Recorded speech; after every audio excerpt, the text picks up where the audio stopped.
क्या आपको कभी वो ठंडी सिहरन महसूस हुई है, वो जो आपकी रीढ़ की हड्डी में दौड़ जाती है जब आपको पता चलता है कि आपको कोई देख रहा है? मैं आपको उस रात के बारे में बताता हूँ जिसे मैं कभी नहीं भूलूंगा। पंगुर की रात, the night of the shadow. तो हम 7 लोग, यामन, अमन, चंद, ताबिश, ओवैस, आसिफ और मैं नैनीताल के ऊपर की पहाड़ियों में एक लियोपर्ड को ढूंढने निकल पड़े। हमें एडवेंचर चाहिए था और रात हमारे लिए जंगल में जाने का टिकट थी। लोकल्स इस जगह को बेरात के तीर डंगा कहते हैं, एक हॉन्टेड शांत ढलान जहां पेड़ इतने ऊंचे हैं कि आप आसमान भी नहीं देख सकते। अब जब हम वहां पहुंचे तो सन्नाटा बहुत गहरा था, जैसे वो हमारे कानों पर दबाव डाल रहा हो। फिर जब हम इस मैसिव पेड़ के पास हडल्ड हुए तो वो इतनी तेजी से हिलने लगा, मैं कसम खाता हूं कि ऐसा लगा जैसे कोई बहुत बड़ी चीज उस पर चढ़ रही हो। लेकिन बात यह है, वहां 0 हवा थी।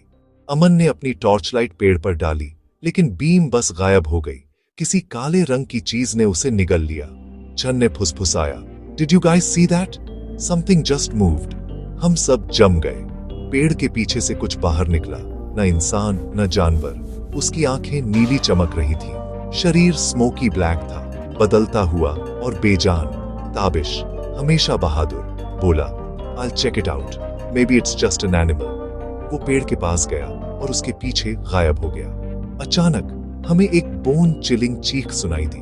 हम भागे, लेकिन ताबिश चला गया था। केवल उसका बैग बचा था और ये गहरे फुटप्रिंट्स जंगल में दूर तक जा रहे थे। फिर चीजें और भी अजीब हो गईं। हमारी सभी घड़ियां 3:12 AM पर रुक गई थी। नो फोन सिग्नल और पेड़ के पीछे से एक हंसी गूंजी। हाँ हाँ हाँ। ये ताबिश जैसी लग रही थी, लेकिन बिगड़ी हुई, खोखली, रोबोटिक। हमने एक दूसरे को देखा और भागे, लेकिन वापस जाने का रास्ता खो गया था। कुछ भी जाना पहचाना नहीं लग रहा था और अंधेरा कोहरे में बदल गया था। फिर एक पेड़ पर हमने वही परछाई देखी। वो नीली आंखें हमें जला रही थी।